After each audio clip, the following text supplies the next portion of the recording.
guys, what is going on? Welcome back. And before I get into this video, let me say a couple things about the last video. I don't think it was the Omicron. Maybe. I hope it was. Maybe build that immune system a little stronger. But I live in the state of Georgia, and the temperature here has been up and down, up and down, up and down. And well, I got to feeling bad actually before I left home last week. The family was feeling bad too, but I think it was just allergies being in Georgia. But if it was the Omicron, I hope it was to help build up the immune system even further. And for those folks talking about, why don't you just get the vaccine? I'm not an anti-vaxxer. We don't have polio for a reason. Measles, well, I got measles when I was younger, but we don't have those issues anymore for a reason, and it's because of vaccines. I don't want the vaccine for the COVID simply because it was rushed. There's too many cases out there where it didn't work, too many cases out there where it hurt people, and I'm not going to be a guinea pig. And if, as my doctor said when I did get COVID, if you guys didn't know that I had COVID back in 2000, well, last year in October, I was sick. I went to the doctor on day 8, got some ivermectin and dexamethasone, and I was better the next day. But the doctor told me, he said, Sammy, you're healthy. You're healthy. You don't need antibodies. Blah blah blah. And the wife spent 5 days in the hospital because of it. So if I had a compromised immune system, if I was not healthy, if I had health issues, you're damn right, I'd go ahead and roll the dice and get the vaccine. But I don't fit into that category, so please just stop with the vaccine stuff. We're not anti-vaxxers. Enough with it. Anyway, by the good graces of God, I was able to get home on a spent clutch. I stopped right here. I don't think you can see it over there. No, you can't. Stuff's in the way. I stopped to get a truck wash, and there's like 6 or 7 trucks in line. Today is Sunday. It is currently 3:06 p.m. I've got right now 3.5 hours until the Super Bowl starts, so who dey? I gotta get home. I ain't got time to wait on truck wash. I did stop. I guess I can go ahead and go now. I did stop back in Dalton to my trailer shop. My trailer front wanted to start leaking again. And about 10 feet from the rear up, or about 10 feet from the rear in the ceiling, they put a replacement piece in there. It was before I bought the truck or the trailer. And it seems like they didn't get a good seal on it. I mean, maybe they did, maybe they didn't. But nonetheless, it's wanting to leak now across the roof about 10 feet from the door, across the whole side, through the whole seam. So I called my guys down at the trailer shop in Dalton, where I use is Dalton Trailer Services on Abutment Road. So if you're in the area, you're looking for a good place to have trailer work done, it's called Dalton Trailer Services. And David will hook you right up. And also, Dave is a razor rider. I didn't get to talk to David, the guy that runs the place, because he's always on vacation, razor riding. So he's a good old guy. He'll take care of you.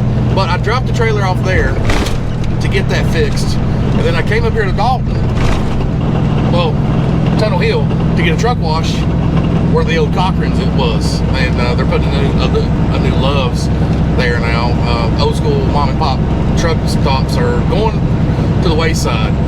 Cochran's has been there for years and years and years, and that was my favorite place to go around this area for a truck stop, because it was just old school. It's mom and pop style. Been there my whole life, and now a damn Love's is coming in, which I guess you got to adapt with the times, they change. But yeah, I want to get a truck wash, clean this old girl up, because I've been in the salt up in Missouri and stuff, and I can't do that. I'm going to have to wait a day or so. So I come back down probably Tuesday. I got to go to the shop and fix this janky clutch. And I went through my paperwork, and everybody's wanting to know what kind of clutch I put in there. It's a Eaton Fuller 2050 torque easy pedal. So plenty enough clutch for the torque. And I agree with a lot of guys that commented, man, they just don't make stuff like they used to. I mean, you put top of the line equipment in, and I got roughly 300,000 miles out of it. Roughly. But there is, reflecting on what a bad habit I have, I got to take partial credit, if not most credit, for messing up my clutch. Since I've had this truck and it's got a little bit of sound, before I take off a lot of times, I romp the throttle. Sometimes, not all the time, but sometimes I might or might not have the clutch pushed in. That's probably exactly what running it right there. So, lesson learned. That is not what you want to do. So I gotta break that habit.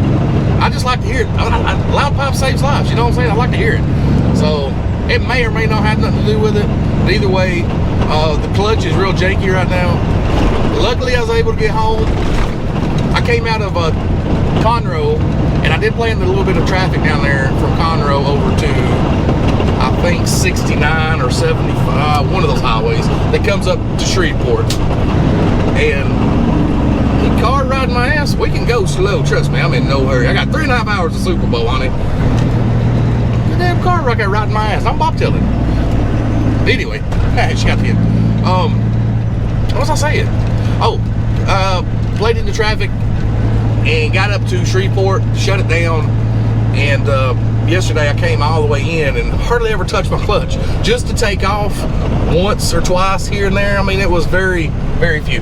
But if I push the clutch in, it's awful janky, man. It's making all kinds of noise. I'm talking about, it's making noises that you hear in a damn horror flick. Not horror flick, horror. Pardon my southern accent, y'all.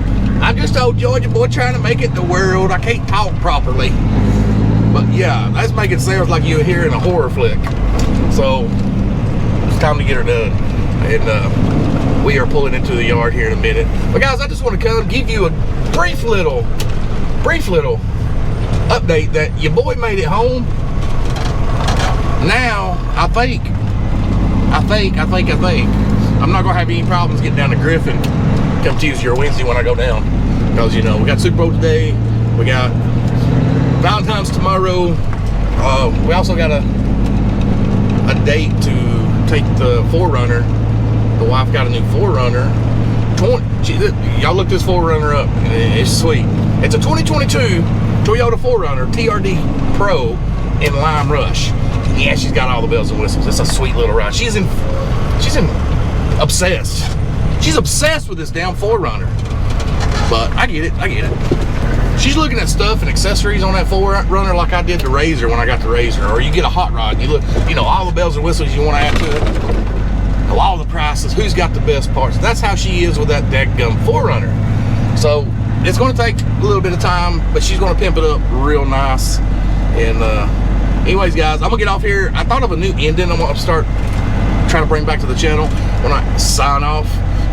And I was thinking, reflecting a little earlier, I came up with, it doesn't matter how far you go in life. What matters is how much value and quality you add in others. With that, guys, see you, bye.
Turned you guys off yet?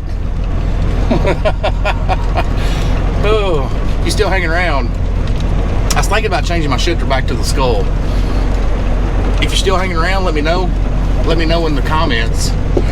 if I should keep the old school trucker style or trucker girl, you can't see the trucker girl, she's on this side, 8-ball style shifter knob, or should I go back to the skull, or just buy another one altogether? Let me know.